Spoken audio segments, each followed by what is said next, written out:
Okay, பேசுறது விளங்குது தானே? No. சரி, இப்ப 11வது கேள்வி என்ன சொல்லி நமக்கு எக்ஸ் அச்சு வழியே எக்ஸ் அச்சு வழியே எதிர் திசைகளில் செல்லும் மீடுரன் 300 ஹெர்ட்ஸ் ஐயும் கதி 30 ms -1 கொண்ட இரு சர்வசம குறுக்கு அலைகள் ஒன்றோடொன்று மீபொருந்தி ஒரு நின்ற அலையை ஆக்குகின்றன. சரியா? ஒரு கணுவுக்கும் அதன் அடுத்துள்ள முரண் கணுவுக்கும் இடையிலுள்ள தூரம் நமக்கு தெரியும். இரண்டு வகையான ஒரு நிலையான அலை இல்லாம விருத்தி அலை செல்றதாலதான், ரெண்டு வேற வேற அவத்தி உடைய விருத்தி அலைகள் செல்றதாலதான் நமக்கு என்ன உருவாகும்டா நிலையான அலைகள் உருவாகும். அதுல வடிவம் எப்படி இருக்கும்டா இப்படி இருக்கும். சரி, இப்படி இருக்க போகுது. சரிதானே? இப்ப அவங்க கேட்காங்கன்னா, நமக்கு தெரியும் கணு எவ்வளோ தெரியும், முரண் கணு எவ்வளோ தெரியுமான்னு சொல்லி. வீச்சம் பூஜ்ஜியமாகிற புள்ளி எல்லாம் கணு என்ன, அது வீச்சம் உயர்வு அறிகிற புள்ளி தான் என்னது, முரண் கணு. அப்ப இந்த ரெண்டு புள்ளிக்கு இடையிலான இந்த தூரத்தை தான் கேள்வியா கேட்டிருக்காங்க நம்ம கிட்ட. நான் இதை எக்ஸ்டன் எடுக்கேன். சரிதானே? நமக்கு தெரியும் அடுத்துள்ள இரு கணுக்களுக்கு இடையிலான தூரமோ அடுத்துள்ள இரு முரண்கணுக்களுக்கு இடையிலான தூரமோ அது என்னச்சுன்னா அலை நீளத்திற அறவாசி. அதாவது இந்த கணுக்கும் இடையிலான தூரம் வந்து λ/2 வரைக்கும். தெரியாது? No. அதே மாதிரி இதுக்கு ரெண்டுக்கும் இடையிலான λ/2 வரைக்கும். அதை தவிர இந்த முரண்கணுவுக்கும் இடையிலான தூரமும் λ/2 தான் இருக்கும். அது நமக்கு தெரிஞ்சிருக்கணும். சரியாது? No. அவங்க கேட்ட கேள்வி நான் சொல்றேன். எக்ஸ்ங்கிறது உண்மையா என்னன்னு சொன்னா λ/2 அறவாசி. சரியாது? No. அதாவது λ/4. நம்மகிட்ட கேட்ட கேள்வி λ/4. இப்ப லம்டா தான் இன்னைக்கு தேவை. இது 2020 11வது கேள்வி என்ன, λ/4. அப்ப லம்டா தேவை. லம்டாக்கு நாம எங்க போகலாம்? V = f λ. எல்லா அலைகளுக்குமே நாம இதை பாவிக்கலாம். சரிதானே? அப்ப லம்டா நமக்கு தேவைப்படுதுன்னா V/f என்ன. இப்ப தரவுல என்ன செஞ்சாங்க, 300 ஹெர்ட்ஸாம் 30 ms-1 ஆம். அப்ப 300 ஹெர்ட்ஸாம் 30 ms-1 ஆம். அப்ப என்ன வரப்போகுது, ஒண்டிங்கில் 10, அதாவது தசம் ஒரு மீட்டர். ஏனண்டா இது வந்து ms-1ல இருக்கு, இது ஹெர்ட்ஸ்ங்கிறது செகண்ட்-1, இது மீதும் வெட்டுப்பட்டா மீட்டர் வந்து சேரப்போகுது. அப்ப இந்த தசம் ஒரு மீட்டர் நான் எப்படி எழுதலாம்டா 10 சென்டிமீட்டர் எழுதலாம். சரியாது? No. அப்ப லம்டா 10 நமக்கு தெரியுமாண்டா எக்ஸுங்கிற எண்ணி அறிக்க போது 10/4 2.5 சென்டிமீட்டர். சரிதானே? அப்ப எத்தனாவது ஆன்சரா வரும் என்று சொன்னால் முதலாவது ஆன்சர். ஓகே தானே? No. கிளியரா? No. தானே? No. ஓகே, அடுத்து எத்தனாவது, 12வதா? No. ஓகே. 8 மிக நீண்ட சமாந்தர கம்பிகள் ஒவ்வொன்றிலும் 10 அம்பியர் மின்னோட்டம் பாய்கின்றது. ஒவ்வொரு கம்பியிலும் ஓட்டம் பாயும் திசைகள் உருவில் காட்டப்பட்டுள்ளன. மையம் சியில் உண்டாக்கப்படும் காந்தப்பாய அடர்த்தியின் பருமனும் திசையும் முறையே ரெண்டு கேள்வியா கட்டிருக்கு. சியில உண்டாக்கப்படுற காந்தப்பாய அடர்த்தியோட பருமனும் திசையும் கட்டிருக்கு. மியூனோட்டோ 4π வந்து இப்படி தந்து. ஏன்னா மியூனோட் வந்து நமக்கு தெரியும் 4π தர 10⁻7 ஏன்னா. அப்ப அதனால அதை 4πயால பிரிச்சோம்னா 10⁻7 மட்டும்தான் வரப்போகுது. சரியா? அடுத்தது என்ன சொல்லியாங்கன்னா புவிக்காந்த புலத்தை புறக்கணிக்க சொல்லியாங்க. அப்ப இந்த கம்பிகளால வார காந்த புலம் மட்டும்தான் இங்க செல்வாக்கு செலுத்த போகுது. சரியா? நீண்ட கம்பியால ஒரு தூரத்துல இருக்கிற ஒரு இடத்துல மின்னோட்டத்தை காவி சென்றுச்சுன்னா வார அதுல அந்த புள்ளியில வார காந்தப்பாய் அடர்த்தி என்ன ஆയിരിക്കും? ஞாபகம் இருக்கா உங்களுக்கு? இருக்கேன். ஓகே. 12வது என்ன? அந்த காந்த பாயத்துக்கு சமன்பாடு வந்து mu naught I over 2πr என்ன? அதாவது இப்படியான ஒரு இடத்துல இந்த ஆர் தூரத்தில் இருக்கிற ஒரு ஓண்ட புள்ளியில ஐ நோட்டம் ஓடிச்சுன்னா வார காந்த பாயடர்த்தி இந்த பி என்ன ஆയിരിக்குமெண்டா mu naught I over 2πr ஆயிக்கும். சரிதானே இது? No. அதே மாதிரி ஒரு வட்டக்கடத்தியில இப்படி ஐயோட கொலை இதால வர காந்தப்புலம் எப்படி இருக்கு நமக்கு? இது குரோஸ்ல இருக்கும். இது வழக்கை தக்க எல்லாம் பார்க்கலாம் தானே. இது ரோட்ல இருக்கும் என்ன? அப்ப இந்த புள்ளியில இந்த மையத்தில் இருக்கிற காந்த பேடர்த்தி எத்தனை எப்படி இருக்குமெண்டா மியூ நோட் ஐயோவ 2r இருக்கும். சரிதானே அது? No. ஓகே. இதுல இது ஒரு பக்கம் மட்டும் இதா இருந்துச்சுன்னா இதுல அரைவாசி அரிக்கும். எல்லாம் தெரியும் தானே? ஞாபகம் இருக்குமென்னு நினைக்கிறேன். சரி, இப்ப என்ன சொல்லிக்கேண்டா நான் அதை வந்து காப்பி பேஸ்ட் பண்றேன்.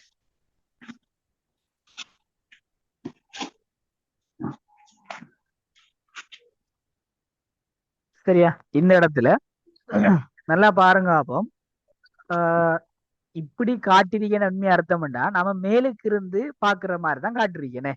மேலுக்கு இருந்து பார்த்தோம்னா உள்நோக்கி இந்த குரோஸ்டண்ட என்ன அர்த்தம்? உள்நோக்கி மின்னோட்டம் பாயுது.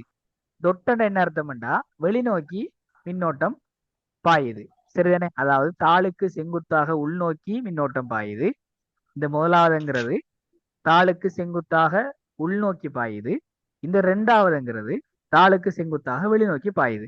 அப்ப நீங்க என்ன செய்யணும்டா உங்களோட பெருவிரலை அந்த அதாவது வழக்கை தக்கை தெரிய விதியை யூஸ் பண்ணி அதிர திசையை கண்டுபிடிக்கணும். எதிர திசைன்னா இந்த காந்தப்பாய் அடர்த்தில நீங்க திசையை கண்டுபிடிக்கணும். எந்த திசையில வரும்னு சொல்லி கண்டுபிடிக்கணும். சரிதானே? இப்ப அதுக்கு எப்படி செய்யணும்டா உங்களோட பெருவிரல் மொத்தம் 5 விரல்ல உங்களோட பெருவிரல் எடுத்து இந்த போற திசைக்கு உள்ளே வச்சீங்கன்னா தாளுக்கு உள்நோக்கி வச்சீங்கன்னா மற்ற 4 விரலும் எதை காட்டுதோ எந்த இடத்துல காட்ட போதோ அதுதான் வந்து உங்களுக்கு திசையாயிருக்கும். அதாவது நீங்க உள்ளுக்கு இதை வச்சீங்கன்னு சொன்னா இப்படி ஒரு ரவுண்ட்ல தான் நீ சுத்த போகுது. அது விளங்கு தானே? அதே மாதிரி இதுல இப்படித்தான் சுத்த போகுது. இதுல மாறி சுத்த போகுது. ஓகேயா? அதுல அந்த ஐடியா கிளியரா உங்களுக்கு? இப்ப அது ஒரு புள்ளியில நமக்கு வேணும்னு சொன்னா அந்த புள்ளியையும் அதையும் இணைச்சு போட்டு சரிதானே அதுக்கு செங்குத்தாக இருக்கும். அப்படித்தானே நான் படிச்சிருக்கோம். அந்த புள்ளிக்கும் அதுக்கும் செங்குத்தா தான் இருக்கும். இது ஏன் நான் இஞ்சால திசையில இருக்கிறேன்னா நம்மளுக்கு தெரியும் இது குரோஸ்ல இருந்தா இஞ்சால பக்கம் வரப்போ இப்படித்தானே சுத்த போகுது.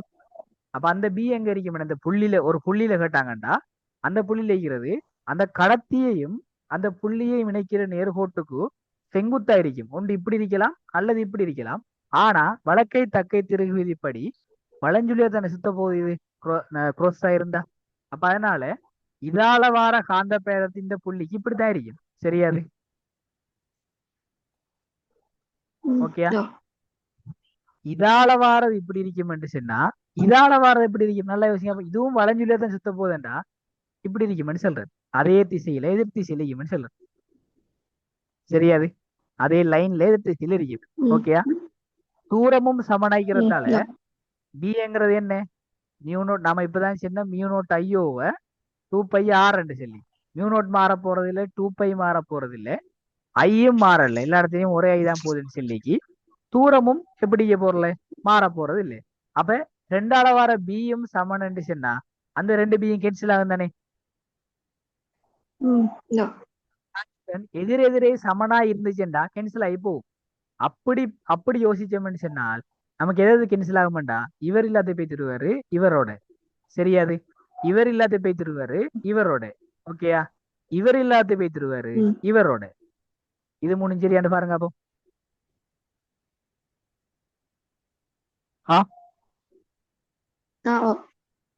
இப்ப நமக்கு எதாவது வருமாண்டா இவராலையும் மட்டும்தான் வரப்போகுது. இவரால எப்படி வரப்போகுதுண்டா இப்படி சுத்த போகுது. என்ன இப்படி சுத்துறதால இது ரெண்டையும் இணைச்சு பாத்தீங்கன்னா கீழ் நோக்கி உங்களுக்கு ஒரு பி ஒன்று வரப்போகுது. இதாலையும் இடைஞ்சுடைய சுத்த போகுது. அவ இப்படி சுத்த போகுதுண்டா அப்பயுமே ஒரு எக்ஸ்ட்ராவா ஒரு பி வந்து வரப்போகுது. இப்ப ரெண்டுமே சேர்த்து என்ன வரப்போகுதுன்னா 2b வரப்போகுது. அது ஓகே உங்களுக்கு சொல்லுங்க அப்போ. ஏனண்டா ரெண்டரை ம் தூரமும் சமம் தானே. ரெண்டரை தூரமும் 10 சென்டிமீட்டர் தான். சரியாது. ம் இப்ப நான் நோ ஒன்றே கண்டுபிடி எப்படியுமே எங்களை வரப்போகுது கீழ் நோக்கி தான் வரப்போகுது. கீழ் நோக்கிக்கிற ஆன்சர் ரெண்டே ரெண்டு தான். என்னென்ன நமக்கு ஒன்று 20 மைக்ரோ டெஸ்லா, இன்னொன்று 40 மைக்ரோ டெஸ்லா. சரிதானே.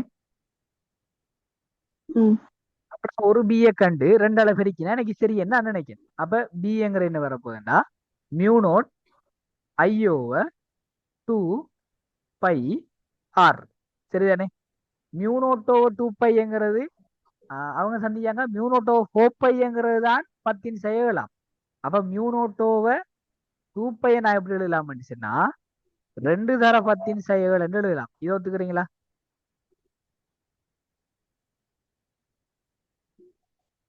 ஆ ஆ ஓ ஓ மியூனோட்டோ 4π தான் 10 சொன்னா மியூனோட்டோ 2π நான் 2 தர 10 எழுதலாம். அம்பியர் வந்து 10 அம்பியர் கரண்ட் ஓடுன்னு சொல்லி ஆறு வந்து 10 சென்டிமீட்டர். 10 சென்டிமீட்டர்ல என்றதுனால நான் என்ன செய்யறேன் மீட்டருக்கு மாத்துறேன். இங்க மீட்டர் எல்லாம் சேர்ந்து நான் ஸ்டாண்ட் அளவு மாத்தி வச்சுக்கேன். கடைசி எனக்கு என்ன வரும் டெஸ்ட்ல தான் வரும். சரியாது.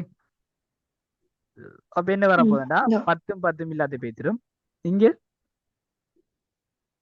10 5. அப்ப 20 தர 10 6 டெஸ்லா, அதாவது 20 மைக்ரோ டெஸ்லா. ஆனா எனக்கு தேவை என்ன 2b என்ன. அப்ப 2bங்கிறது 2 தர 20 மைக்ரோ டெஸ்லா. அப்ப எத்தனை வரப்போகுதுன்னா 40 மைக்ரோ டெஸ்லாவா இருக்க போகுது. சரியாது. நோ கிளியரா. நோ எத்தனாவது ஆன்சர் வரப்போகுதுன்னா நாலாவது ஆன்சர். சரியானே.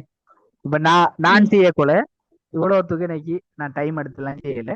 இந்த மாதிரி கேள்வி ஜேகேஸ்வர புக்ல இருந்ததால இது ஏன்டா இது எங்கட பேப்பர் தானே. ஜேகேஸ்வர புக்ல இருந்தாலும் இதை கண்ட உடனே நான் இதுல வட்டி போட்டு டிரெக்டா இப்படி இப்படி வரும். இது 20 இங்க 40 அப்படியே ஆன்சர் இருக்கு. அப்ப 2 மடங்கு வரும் 40 மடங்கு தான் வரும் போட்டுருந்தேன். நான் அதை செஞ்சு பார்க்கையும் இல்லை. சரியா. அடுத்தது 4வது பாருங்க. சுற்று வரைபடத்தில் உள்ள எல்லா வெற்றிகளும் புறக்கணிக்கத்தக்க அகத்தடைகளை கொண்டன. சி ஓர் இலட்சிய கொள்ளளவி. இலட்சிய கொண்டா கரண்ட் ஓடுனா சார்ஜ் ஆகும். அதாவது ஏற்றப்படும் மின் ஏற்றப்படும். அதுக்கு பிறகு அதுக்குள்ள கரண்ட் ஓடாது. அவ்வளவுதானே. அது விளங்கு தானே. ம் நோ என்ன கட்டிங்கன்னா சி ஓர் இலட்சிய கொள்ளளவி சிக்கு குறுக்கே உள்ள அழுத்த வித்தியாசத்தை கட்டி எங்க அது பண்ணலையா. சரி என்ன இருக்கேன்னு இப்ப உண்மையா பாருங்க. அப்போ இது ஒரு பேட்டரி. சரி இதால என்ன செய்யும் கரண்ட கொடுக்கும். சரியானே. இதாலையும் கரண்ட் கொடுக்கும், இதாலையும் கரண்ட் கொடுக்கும். ஓகே. அது ம் நோ உண்மையா பார்க்க போனா நமக்கு எல்லா இடத்துலயும் கரண்ட் கொடுக்குது. அப்ப ஏதாவது ஓடுமே நம்ம யோசிப்போம். ஆனா உண்மையா பார்த்தா இந்த சுற்றுக்கு போடக்கூட என்ன இந்த சுற்றுக்கு போடக்கூட நல்லா யோசிச்சு பார்த்தீங்கன்னா கேச்எஃப் வோல்டேஜ்ல நீங்க போடக்கூட ஆஹ் இப்படித்தான் ஓடுற மாதிரி விளங்க. நல்லா யோசிச்சு பாருங்க. 6 3 எதிரெதிர் திசையில் இருக்கு. அப்ப 3 வோல்டேஜ் இருந்துச்சுன்னா பிளஸ்ல தானே வரப்போகுது. விளங்க சொல்றது. ம் நோ அப்ப எப்படியுமே ஸ்டார்ட்லயே இது என்ன செஞ்சிருமெண்டா ஏற்றப்பட்டுரும். சரியானே. பிளஸ் மைனஸ் ஏற்றப்பட்டுரும். இப்ப நமக்கு என்ன தேவைன்னு சொன்னா இது ரெண்டு இதுக்கு இடையிலான வோல்டேஜ் தான் தேவை. எவ்வளத்த கூட எவ்வளத்த குறையன்னு நம்ம கைக்கு தேவை வருது. சரியானே. அப்ப நான் இந்த ஏதாவது குறுக்கான வோல்டேஜ் தேவைன்னு சொன்னா நான் வந்து ஒரு 0 சொல்லி இந்த இடத்த எடுக்கேன். சரியா. இந்த இடத்துல இருக்கிற ம் வோல்டேஜ் நான் கண்டுபிடிச்சா காணும் தானே. அப்ப இந்த வோல்டேஜ் இந்த ம் இடத்துல 0 வோல்டேஜ் எடுக்கேன். இப்ப எனக்கு தெரியும் சார்ஜ் ஏறினதுக்கு பிறகு இதுக்குள்ள இருக்கிற கரண்ட் என்ன இருக்கும் எனக்கு 0 தானே இருக்கும். என்ன ம் நோ இருக்கணும். சார்ஜ் ஏறினா இதுல கரண்ட் ஓடப்படா. அப்ப இதுக்குள்ள இருக்கிற கரண்ட் வந்து 0 இதுக்குள்ள ஸ்டார்ட் பண்ற கரண்ட் வந்து இப்படி இதுக்குள்ள போகும் சொல்லணும். அதாவது வெளி சுற்றுல மட்டும்தான் மின்னோட்டம் ஓடும். சரியாது.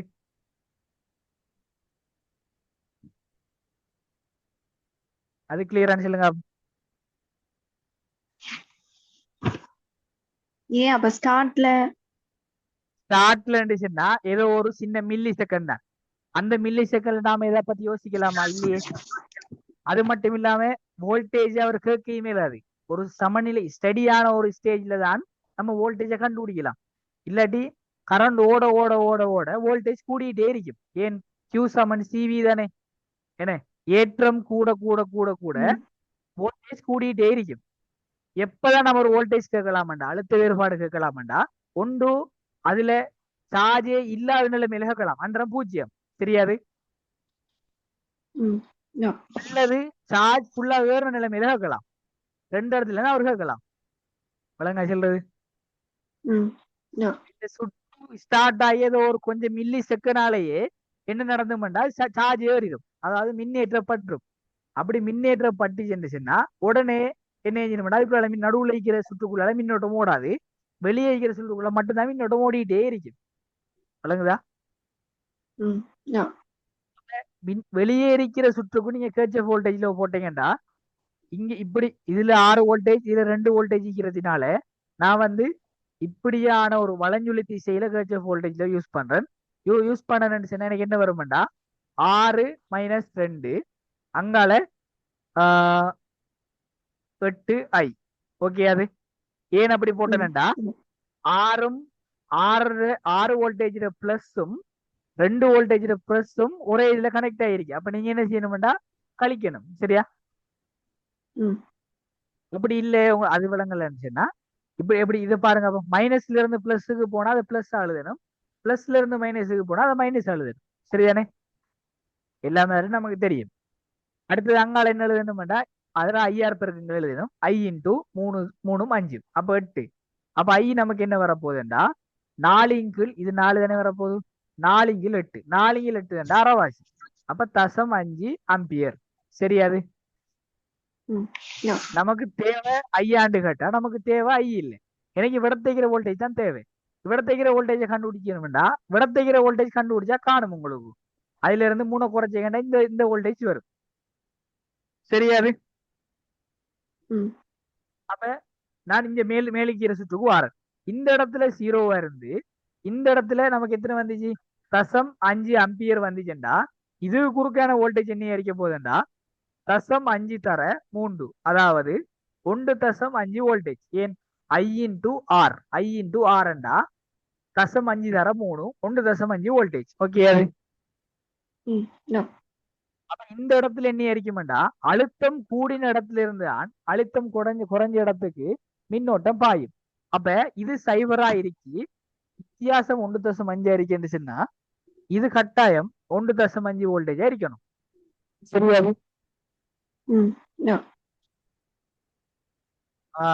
அப்ப இது 1.5 வோல்டேஜ்டா, இது மைனஸ் இது பிளஸ்.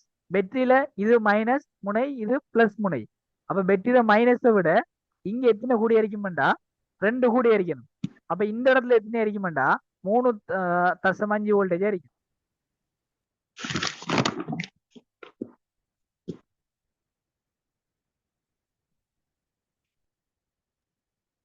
விளைஞ்சாது? ம், no, அப்ப இங்க 3.5 சொன்னா இங்க பிளஸ் இங்க மைனஸ். அப்ப பிளஸ் முனையில 3.5 வித்தியாசம் 3, மைனஸ் முனையில அப்ப என்ன வரணும், நமக்கு குறையத்தானே வரணும். எவ்வளவு குறைய வரணும்டா, ம், 3 குறைய வரணும். அப்ப 3.5 இருந்து 3 கழிச்சோம்டா 0.5 வோல்டேஜ். சரியானே? அப்ப இது குறுக்கிக்கிற வோல்டேஜ் எத்தனை சொன்னா 0.5 - 0, அப்ப 0.5 வோல்டேஜ். ஓகே. அது ம், no, எவ்வளவு குயிக்கா செய்யலாமோ அவ்வளவு குயிக்கா செய்யலாம். நம்ம நான் இது எவ்வளோத்தையும் ஒரு சொட்டு சொட்டா சொல்றேன், ஆனா செய்யக்குள்ள குயிக்கா செய்யலாம். விளங்குதானே? அது ம், no, சரி. அடுத்தது என்ன, எத்தனாவது? அடுத்து 16வது என்ன? ம், 16வது என்ன சொல்லிக்கண்டா, திணிவு எம்மையுடைய ஒரு துணிக்கை ஓர் எளிய இசையக்கத்தை ஆட்டுகின்றது. துணிக்கையின் உயர்ந்தபட்ச வேகமும் உயர்ந்தபட்ச ஆர்முடுகளும் முறையே வீக்கமாயே. நமக்கு தெரியும் எளிமை இசையக்கத்துல 16வது எளிமை இசையக்கத்துல உயர் வேகம் அதுல சமன்பாடு ஏ ஒமேகா. சரிதானே? அதே மாதிரி உயர் ஆர் முடுகல்ல சமன்பாடு ஏ ஒமேகா ஸ்கொயர். ஓகேயா? நம்ம தெரியும் அது எங்கெங்க பெறப்படும் ஞாபகம் தானே? 3 இடம் இருக்கு. சமநிலை தானம், அடுத்தது 2 அந்தம். சமநிலை தானத்துல வேகம் எப்படி இருக்கும், ஆர் முடுகல் எப்படி இருக்கும்? வேகம் மேக்ஸிமம். வேகம் மேக்ஸிமம் இருக்குமா? ஓ. ஆர் முடுகல் 0 இருக்கும். அடுத்த 2 இடத்துலயுமே ஆர் முடுகல் மேக்ஸிமம் இருக்கும், வேகம் 0 இருக்கும். சரிதானே? ஓகே. இப்ப என்ன கேட்டிருக்கேன் நமக்கு கேட்ட கேள்வி துணிக்கையின் கோண மீடுறன் அலாச்சிலையும் ஒமேகாவை தருவேன் என்று கேட்டிருக்கு. சரியானே? அப்ப ஒமேகான்னு சொன்னா இதுல தந்துதான் இருக்கு என்னையாம், இந்த வி மேக்ஸ் தான் வி என்று தான் திரியான், இந்த ஏ மேக்ஸ் தான் ஏ என்று தான் திரியான். சரியா? அப்ப இது மூலாவது சமன்பாடு, இது 2வது சமன்பாடு. நான் என்ன செய்யணும், 2வது மூலாவதால பிரிக்கணும். பிரிச்சு எனக்கு என்ன வரும், வி ஓவர் ஏ. சிம்பிளே தானே சந்திக்கா? சிம்பிளே தான் தந்திரியா. வி ஓவர் ஏங்கிறது இதை இதால பிரிச்சோம்டா ஒமேகான்னு டிரெக்டா வரும். சரியாது?